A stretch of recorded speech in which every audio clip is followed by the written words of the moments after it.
سورۃ آل عمران کی آیت نمبر 154۔ الحمدللہ وکفی والسلام علی عبادہ الذین اصطفی، خصوصاً علی سید الرسل وخاتم الانبیاء وعلی آلہ واصحابہ الاتقیاء۔ اما بعد فاعوذ باللہ من الشیطان الرجیم، بسم اللہ الرحمن الرحیم۔ یقولون لو کان لنا من الامر شیء ما قتلنا ہاہنا، قل لو کنتم فی بیوتکم لبرز الذین کتب علیہم القتل الی مضاجعہم وَلِيَبْتَلِيَ اللَّهُ مَا فِي صُدُورِكُمْ وَلِيُمَحِّصَ مَا فِي قُلُوبِكُمْ وَاللَّهُ عَلِيمٌ بِذَاتِ الصُّدُورِ۔ يَقُولُونَ لَوْ كَانَ لَنَا مِنَ الْأَمْرِ شَيْءٍ، اور کچھ لوگ کہتے ہیں کہ اگر ہمارے لیے اس معاملے میں کچھ ہوتا وما قتلنا ہاہنا، ہم یہاں یوں قتل نہ کیے جاتے۔ قل لو کنتم فی بیوتکم، اے پاک پیغمبر صلی اللہ علیہ وآلہ وسلم آپ فرما دیجئے کہ اگر تم اپنے گھروں میں بھی ہوتے، لبرز الذین کتب علیہم القتل، تو یقیناً جن لوگوں کے لیے قتل ہونا لکھ دیا گیا ہے وہ ضرور نکل پڑتے الی مضاجعہم، اپنی قتل گاہوں کی طرف۔ وَلِيَبْتَلِيَ اللَّهُ مَا فِي صُدُورِكُمْ، تاکہ جانچ لے اللہ رب العالمین اس بات کو جو تمہارے سینوں میں ہے۔ وَلِيُمَحِّصَ مَا فِي قُلُوبِكُمْ، اور تاکہ پاک کر دے اس کو جو تمہارے دلوں میں ہے۔ واللہ علیم بذات الصدور، اور اللہ رب العالمین سینوں کے بھید بھی جاننے والا ہے۔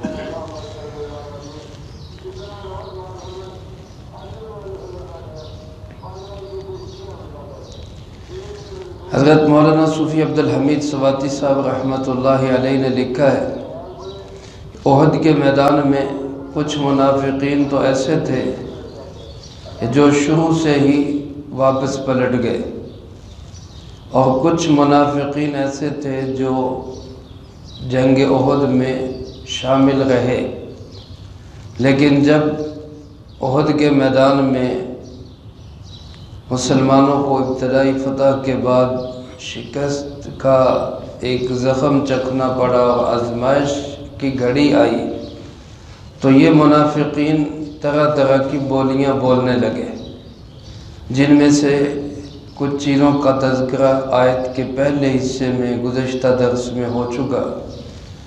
اسی طرح منافقین یہ کہنے لگے کہ آج ہمارے لیے تو کچھ بھی نہیں ہے، یعنی آج تو ہمیں بڑی مار پڑ رہی ہے، ہمارے صحابہ مسلمان ساتھی شہید ہو رہے ہیں، تو لو کان لنا من الامر شیء، اگر ہمارے لیے بھی کچھ ہوتا تو ما قتلنا ہاہنا، یہاں ہم قتل نہ کیے جاتے۔ اللہ رب العالمین کے متعلق عجیب و قسم کی باتیں، وہ اللہ کہاں ہے، وہ مدد کیوں نہیں کرتا۔ آج کل بھی بہت سارے کمزور مسلمان اس قسم کی باتیں سوچتے ہیں۔ تو آزمائش ہوتی ہے، امتحان ہوتا ہے، اس میں پتہ چلتا ہے کہ مخلص کون ہے اور منافق کون ہے۔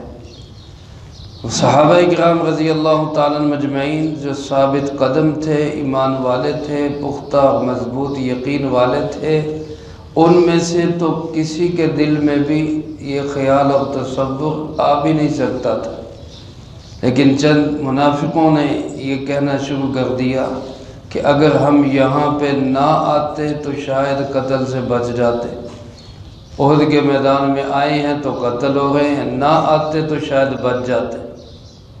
اللہ پاک نے اس کے جواب میں فرمایا میرے محبوب صلی اللہ علیہ وسلم آپ ان سے فرما دیجئے کہ تقدیر کا معاملہ ایسا ہے کہ اگر اللہ نے تمہارے مقدر میں قتل ہونا لکھ دیا ہے تو پھر تم گھروں میں بھی ہوتے تو ضرور اپنی قتل گاہوں تک پہنچ جاتے۔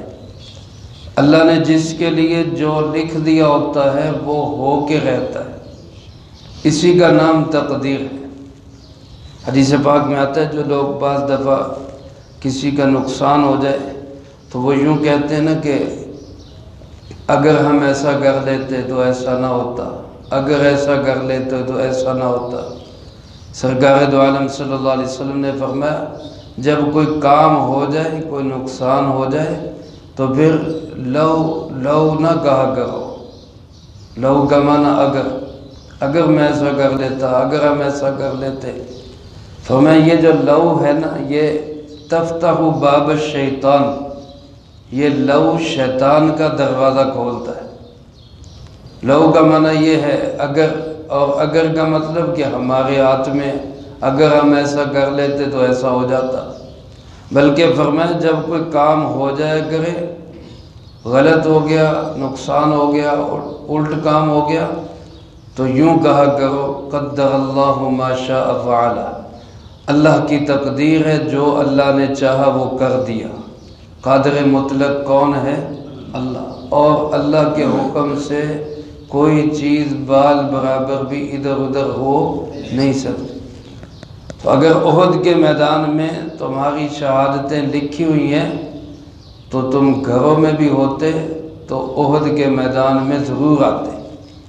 اور اگر کچھ منافقوں کا قتل ہونا احد کے میدان میں لکھا ہوا ہے تو لو کنتم فی بیوتکم، اگر تم اپنے گھروں میں بھی ہوتے تو لبرز الذین، ضرور ظاہر ہو کر نکل آتے وہ لوگ جن کے لیے اللہ نے قتل ہونا لکھ دیا، الی مضاجعہم، اپنی قتل گاہوں کی طرف۔ کتنی دفعہ ہم سنتے اور دیکھتے ہیں کسی آدمی کی موت کہیں لکھی ہوتی ہے تو وہ خام خواہ وہاں کام بن جاتا ہے، وہاں جانا پڑ جاتا ہے، وہیں جا کے اس کی موت ہو جاتی ہے۔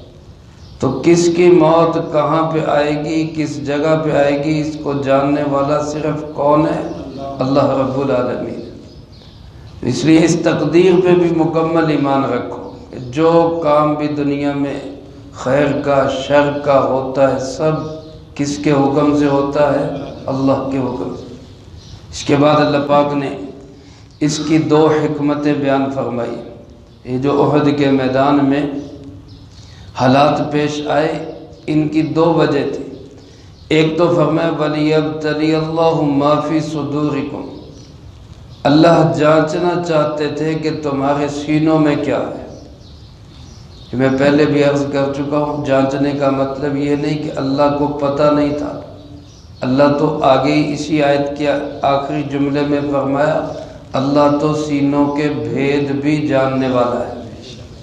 ہمارے دلوں میں اٹھنے والے خیالات شاید ہماری رسائی ان تک بعد میں ہو، اللہ ان کو پہلے جانتا ہو۔ اللہ کے علم میں ہے کہ کیا خیال پیدا ہونے والا ہے یا کیا خیال پیدا ہو رہا ہے۔ لیکن میرے محترم دوستو، لیبتلی کا معنی یہ ہے کہ جانچ کر، ظاہر کر کے، نکھار کے دنیا کے سامنے بھی آ جائے کہ کون کن حالات میں مخلص ہو کر دین پر ثابت قدم رہتا ہے اور کون مفاد پرست اپنے فائدے کی خاطر دین سے پھر جاتا ہے۔ آزمائش کی گھڑی جب حالات اچھے ہو تو پھر تو سارے ہی چل پڑتے ہیں، میٹھا میٹھا سارے ہی تیار ہو گئے۔ جب ذرا پتہ ہو کہ اب ڈنڈا سوٹا چلے گا، اب حالات خراب ہوں گے، اب گرفتاریاں ہوں گی، اب شہادتیں بھی ہوں گی، تو پھر وہی ٹکتا ہے جس کے سامنے اللہ کی رضا ہوتی ہے بس۔ اس لیے اللہ پاک فرماتے ہیں میں دنیا کو دکھانا چاہتا ہوں تمہارے سینوں میں کیا ہے۔ اب ہمارے دل میں سینے میں کیا چیز ہے، میرے دل میں کیا ہے آپ نہیں جانتے، آپ کے سینے میں دل میں کیا ہے میں نہیں جانتا۔ لیکن جب آزمائش کے حالات آتے ہیں تو پھر پتہ چل جاتا ہے کہ کون کہاں پہ کھڑا ہے۔ تو ایک تو مقصد اس آزمائش کی گھڑی کا یہ تھا کہ جو بات دل میں ہے وہ ظاہر میں بھی سامنے آ جائے۔ حضرات صحابہ اکرام رضی اللہ تعالیٰ مجمعین کامل ایمان والے اس میدان میں بھی ڈٹے رہے، جمے رہے، زخموں سے چھلنی ہو گئے، لیکن آقا دو عالم صلی اللہ علیہ وسلم کا دامن نہیں چھوڑا۔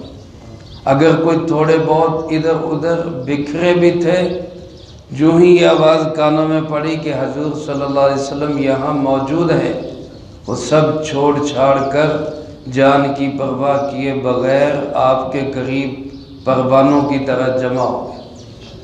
دوسرا مقصد اللہ پاک نے فرمایا وَلِيُمَحِّصَ مَا فِي قُلُوبِكُمْ، تاکہ تمہارے دلوں میں جو کچھ ہے اللہ اس کو پاک بھی کر دے۔ اگر کوئی دل میں شک شبہ، کوئی معمولی سی بات، کوئی ذرا سی جو ہے وسوسہ، وہ بھی دل میں کوئی خیال بھی گزرا ہے، تو اللہ اس کو بھی تمہارے دلوں سے کھرچ کے نکال دے اور پاک کر دے۔ تو آزمائش کی بھٹی سے جب انسان گزرتا ہے تو دل اس کا کندن بن جاتا ہے، پھر اس دل کے اندر اللہ کے سوا اور کوئی نہیں رہتا، پھر وہ دل اللہ کا دل بن جاتا ہے۔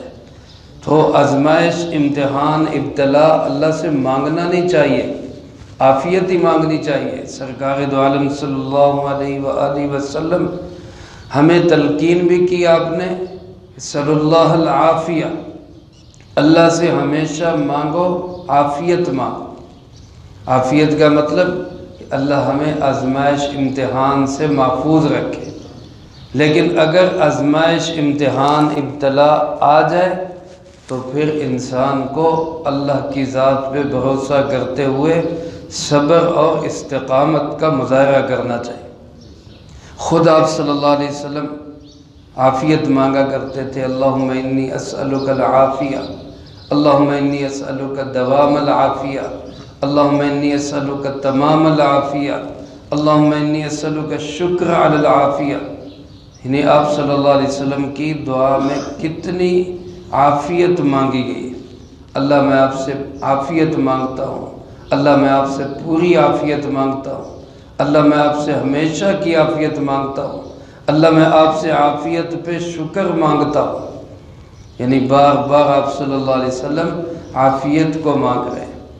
لیکن آزمائش، امتحان، ابتلا کی گھڑی میں سب سے زیادہ صبر اور استقامت والے جناب محمد کریم صلی اللہ علیہ وسلم تھے۔ آپ کے ساتھی حضرات صحابہ اکرام رضی اللہ تعالیٰ مجمعین تھے۔ اللہ پاک نے اگلے جملے میں فرمایا کہ مجھے تو پتہ ہے تمہارے سینوں میں کیا ہے، واللہ علیم بذات الصدور، سینوں کے بھید بھی جاننے والا کون ہے؟ اللہ۔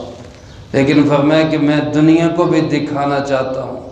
آج تاریخ جانتی ہے، آج ہم سب اس بات کا برملا اظہار کرتے ہیں کہ احد کے میدان میں مخلص صحابہ ڈٹے رہے، جمے رہے، قائم رہے، استقامت کے ساتھ رہے، ان کے پاؤں میں کوئی لغزش نہیں آئی۔ اور ہم سب یہ بھی جانتے ہیں کہ منافق بچل گئے، پھسل گئے، منافقوں میں وسوسے پیدا ہونے شروع ہو گئے۔ میرے محترم دوستو، یہی چیز اللہ دنیا کو دکھانا چاہتا ہے۔ ہر دور میں آزمائش، امتحان، ابتلا آ جاتے ہیں، اسی سے پتہ چلتا ہے میرے دین کے ساتھ مخلص کون رہے اور میرے دین کے لیے مفاد پرست کون رہے۔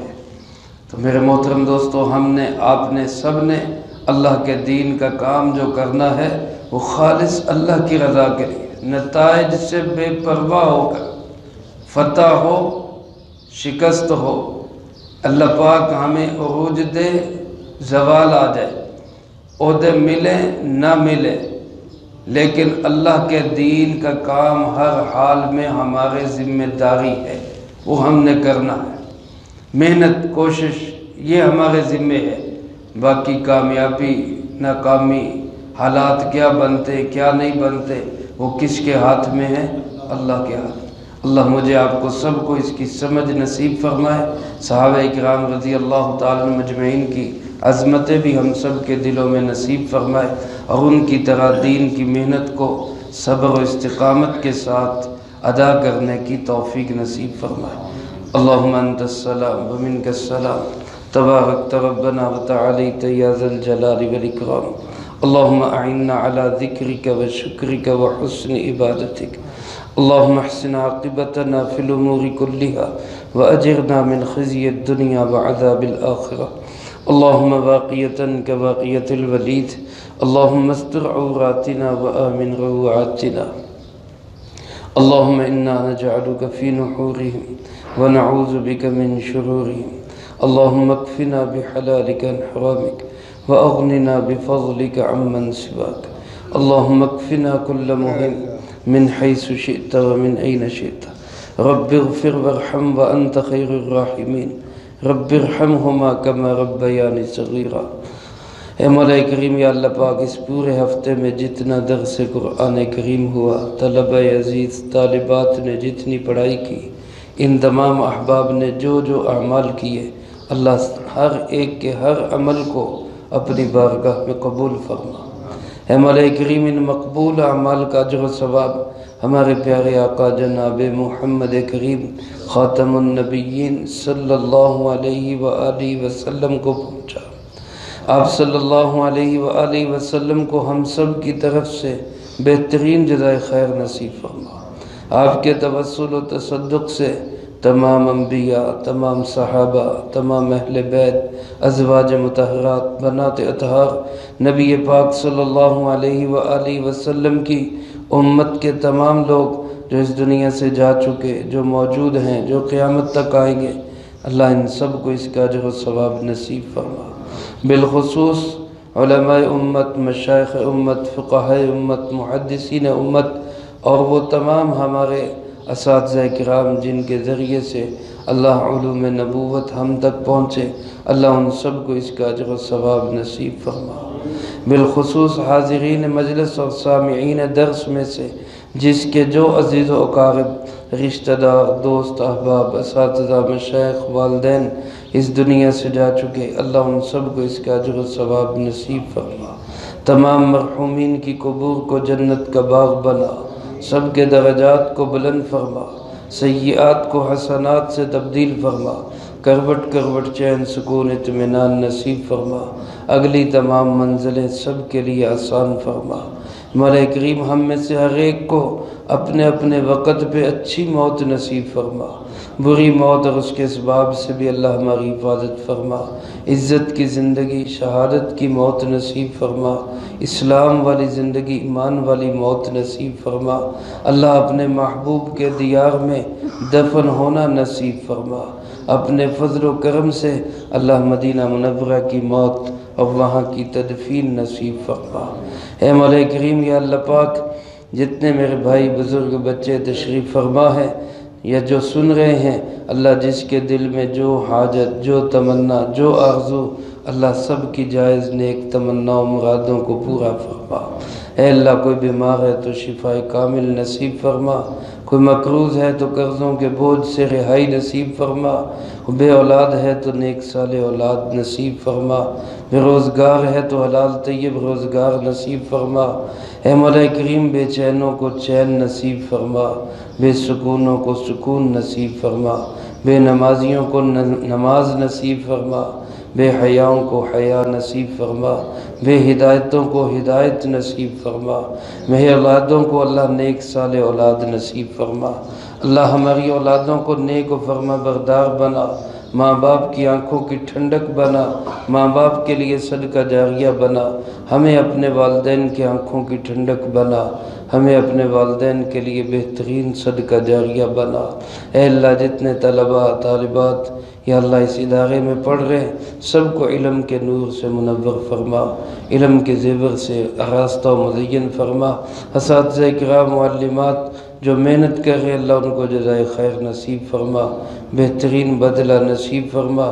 جملہ معاونین، محبین، مخلصین، اللہ سب کو جان، مال، عزت، آبرو، ایمان کی سلامتی و برکت نصیب فرما۔ تمام دینی مدارس کی تمام ضرورتوں کو غیب کے خزانوں سے پورا فرما۔ اے مولا کریم یا اللہ پاک، مجاہد